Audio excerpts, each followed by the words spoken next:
Hi, it's Miles Red Songbird in New York City. St. Francis of Assisi's Residence 3 Writing Group, Maria Cott leader, is what this is about. This is St. Francis of Assisi Robin Birdsong reincarnated. And this is, she was Queen Victoria.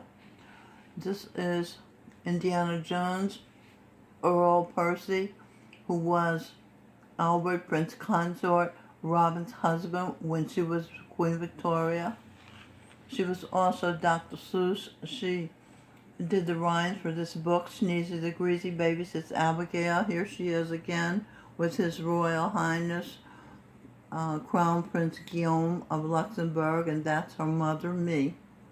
Mild Red Songbird, Mild Red Birdsong. This is Father Tom, who found it, along with Father John, who founded this residence. That's when he was St. James the Greater, disciple of Jesus Christ, 1st century. This is Jesus Christ, 20th century. He was Jesus Christ, 1st century also. This is St. Bartholomew, Chris, who is the program director here. He's also Satan. He was an apostle of Jesus Christ, 1st century. And he ordered these tables. I took a picture of the table just to let him know it's really being put to use, and we appreciate him as ordering it for us. Okay, this is Jonathan Livingston Seagull, St. Andrew, disciple of Jesus Christ, 1st century. This is the way he looked in the 20th century. We all know how he looked in the 1st century with the long hair and all that. This is Gorinda Singh Ji, the 21st century form of Jesus Christ. Okay? So Jonathan said to me today, we're going to have a good writing group today. So even though I didn't feel like going, I went because I said to myself, I never regret going. So I went. And this is the teacher, the leader, Maria Cott, who was a once American educator. I think she founded a college, Mary McLeod Bethune. And this is Milton Harris, who was John Milton, who's the author of Paradise Lost and Homer and the Iliad. And he was my father in a previous life. Maria was my sister in a previous life. There's no coincidence about the people who are in your life.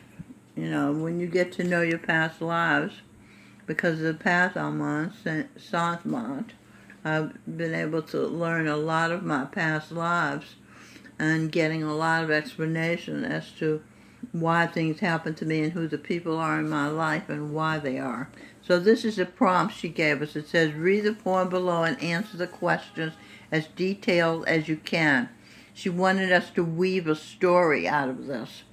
The name of it, the poem is The Place Where Clouds Are Formed by Ophelia Zepeda. Every day it is the same. He comes home, he tells her about it. As he speaks, his breath condenses in front of his face. She goes about her business. Every now and then she looks over. She doesn't hear his voice. She sees a soft fog that continues to form a halo. Number 1, what do you think he tells her? See the third line. Please write your guess in detail. The third line, he tells her about it. So they want us to tell what he tells her. Number 2, what do you think she is doing while he talks to her? Number 3, why doesn't she hear his voice? Okay, this is what Milton wrote. I liked it so much I asked him if I could put it on YouTube. The place where clouds are formed. This is Milton. Where's Milton? Oh, let me find Milton so you know whose work I'm reading.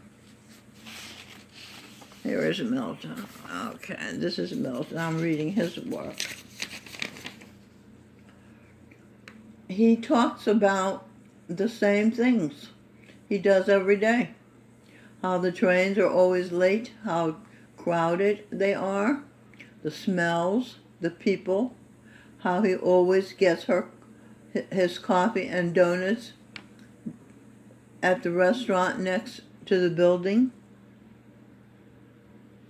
I have to point, I can't. That he, next to the building that he works in.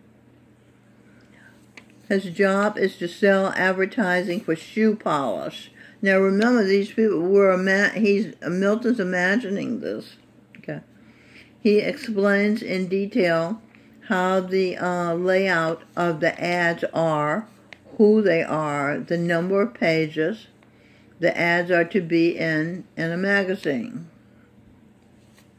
What he has for lunch, he talks about later in the day. After his work, he goes to a bar. It's happy hour.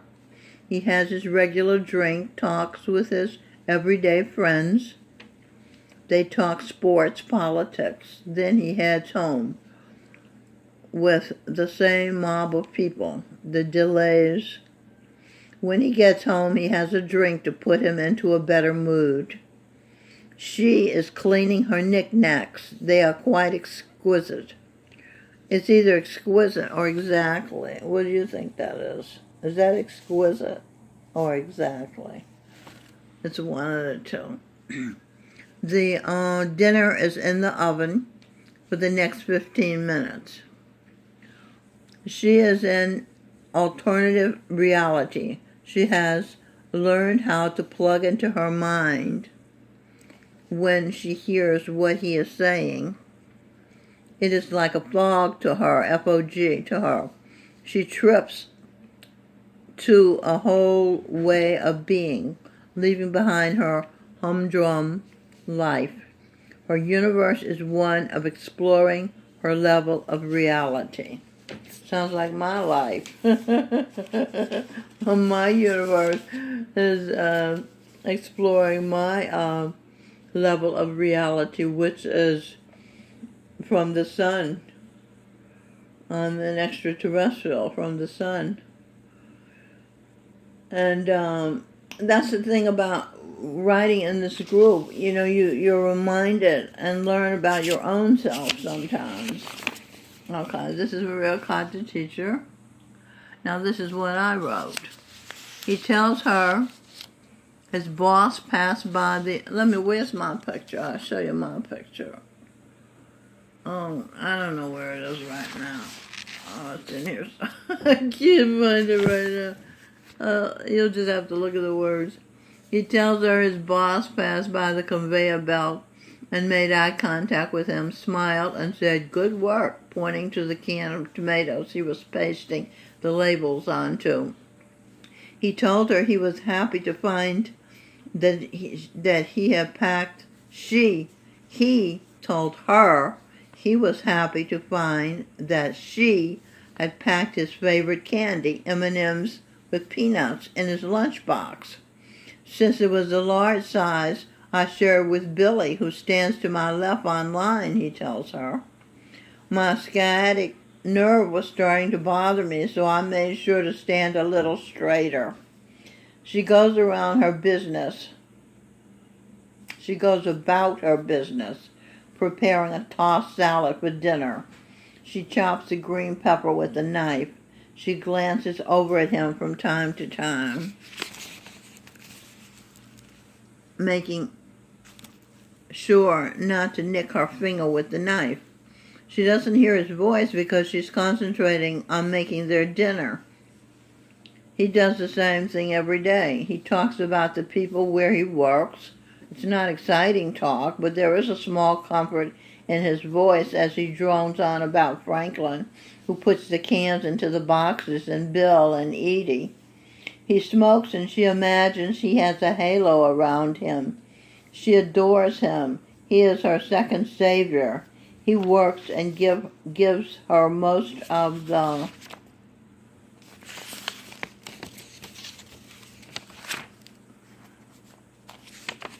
money he earns to pay Mrs. Brown their rent, Con Ed, and the phone bill, go food shopping. They have a TV, but not cable. It's too expensive. They never had children. Something's wrong with her uterus. They don't have a car. Sometimes after dinner, they take a walk hand in hand, holding hands. Sundays, they go to church. They say grace before meals, and often he prays for them and the world before bedtime, while she bows her head and listens. As he goes on telling her about his day, she's wondering if there's enough vanilla ice cream left in the carton to serve for tonight's dessert. She's also planning what time she'll iron his work shirt for tomorrow. She notices dust on the table. That's the end.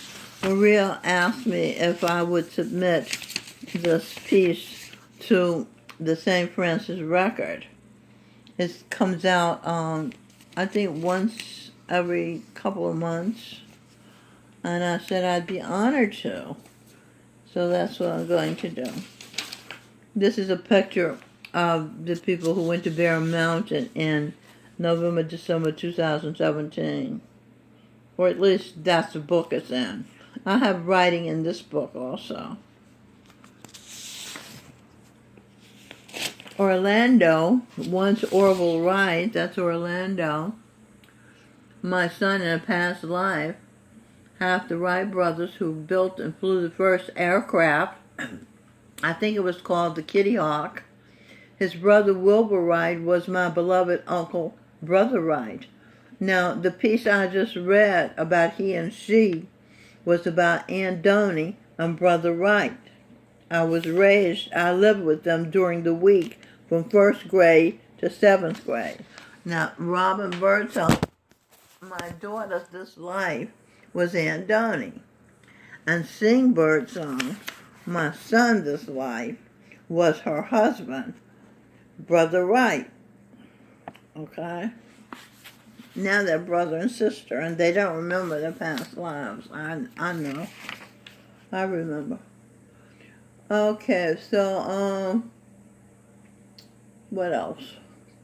Sing Birdsong is a projection of Charon Sing, Jesus Christ. Orlando ends his writing piece saying, and they make love. And I think we all applauded. It was such a delightful way for him to end it. Okay, the next thing I want to talk about briefly is, I have to find him here, Raphael. There he is. He was, Raphael was Charlton Heston. These cold dead hands gonna get you, or something like that. Raphael talks about him and her kissing too. And after he tells her that he loves her, of course. So again, the class was delighted. The women didn't think of that, you know. Okay. Let's move right along. These are Jesus Christ consciousness saints, the mystics from India. Shiv Dayal sing Jesus Christ consciousness. Jagat sing, this is Sing Birdsong, Jesus Christ consciousness. Govinda sing, Jesus Christ consciousness, and the Buddha. And guess what? Uncle Sam. Charan Singh, Sawan Singh, they were both. Charan Singh was Jesus Christ, the 1st century and 20th century. Sawan Singh was Jesus Christ consciousness. My sister Maria read my mind. She was telling people to stretch, to push, you know, to write. Some people wrote 4 sentences. She said, no, you push to write more. And I was thinking to myself, I can't push. I have all this writing upstairs. Look at all this writing. I'm writing in San Francisco and everywhere. And she said, not you, Michelle. I said, oh my gosh, you just read my mind. Isn't that something? She said what? Because she responded to what I was saying, and I told her later, and she's very open-minded. You know, that's what I like about the group. They're open-minded. You can say the truth, and they'll say, "Oh, you're crazy. That's a coincidence." So on seeing fixed that, he said, "There's no such thing as a coincidence." So you can stop that lie right now. Okay, my guardian angel, Bill Leader. Where is Bill Leader? Oh, I thought I put him in order. There's Bill Leader. Let me put it up here. There he is. He's a Yankees fan, but he's such a good sport. He wore the Mets. I think they were going to the ball game that day. He was St. Philip. He said, there's a saint in here. I was the Saint Guru Nanak. That's why I put this picture here. Where's Guru Nanak? Here it is. I was the Saint Guru Nanak, and the founder of Sikhism, which it took me a long time to get this. Gurinder Singh told me this before I felt it. But because it was just, you know, he's so big. I mean, he founded Sikhism, and I love Sikhs, you know. No wonder I loved them. You know, when you find you love somebody, it's usually you. I found that so many times. Today, I was listening to Dr. Jordan Peterson. So the girl asked him who was his favorite writer, and he said Dostoevsky. And I thought, well, that's because you were Dostoevsky, you know. And he likes Carl Jung. He was Carl Jung. He likes Nietzsche. He was Nietzsche. And it's the same with me. I find I love somebody. As Socrates, for example, I was Socrates. Marcus Aurelius, I was Marcus Aurelius. Shakespeare, I was Shakespeare. But that's not the way you tell. You know, you have to really feel it. You can feel it if it's true that you were. And that's what Charan Singh said. We live to learn to love ourselves. You know, so when you start loving somebody, learn if it's you or not, because then you can love yourself. But so Bill said there's a saint in here. Where's Bill? Here he is. And I said to myself, the saint is Bill, you know, and me. Yeah, I know I was Guru Nanak. He was a saint, but Bill was also a saint, you know. So he was talking about a saint. He was talking about himself. He's also my guardian angel from the sun. Okay, Rochelle's birthday was today. Where's Rochelle?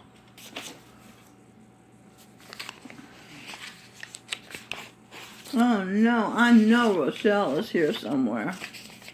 Let me just find her. I think I stopped concentrating. That always messes me up. Okay, let me just go through here till I find Rochelle. It was her birthday today, and we sang happy birthday to her. And that is terrible. Where is her picture? Oh my God. Where's her picture? Rochelle, where's her picture, girl?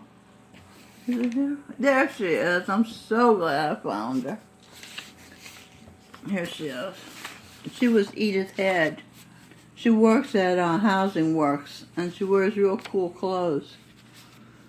She said her father lived into his 90s, strong Russian from the Ukraine. Once they made him strawberry shortcake. That was me, strawberry shortcake. He refused it. I'm not saying I was the strawberry shortcake they made. I'm saying I was strawberry shortcake model in a previous life. So he refused to eat the strawberry shortcake. He said he had to watch his figure. And she said her mother's maiden name is Love. Bill Leader. Oh, I should have kept Bill's picture here. Bill, where are you, Bill? Bill Leader said, I'm trying to keep, here he is. Bill Leader said he's obsessed with love. Like I said, he was the apostle, St. Philip, and he loves love. He's always saying what the world needs now is more love. So when he heard Rochelle say her mother's maiden name was Love. He said, Love? Oh, his ears perked up. He said, that's a good word. I said, it is. Bill said it again.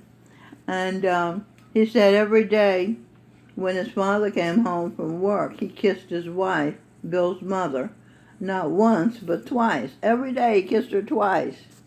Sometimes on the cheeks, sometimes on the lips. They loved each other, said Bill.